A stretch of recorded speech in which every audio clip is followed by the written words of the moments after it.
نماز کن فیکون، با این نماز زندگی تو تغییر بده. روز تاسوعا این نماز رو میخونی و حاجت تو از قمر بنی هاشم ابوالفضل عباس میگیری. اسمش نماز کن فیکونه. چرا؟ چون قرار زندگی تو تغییر بده، قرار تو زندگی کن فیکون بشه و انشالله به حاجتت برسی.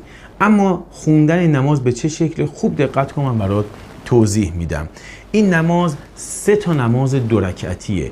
2 تا 2 رکعتشو الان باید بخونی، 2 رکعتشو گرو نگه میداری زمانی که انشالله حاجتتو گرفتی. روز تاسوعا نماز رو شروع میکنی به خوندن. در هر رکعت بعد از خوندن حمد و سوره ذکر یا حی و یا قیوم 100 مرتبه تکرار میشه.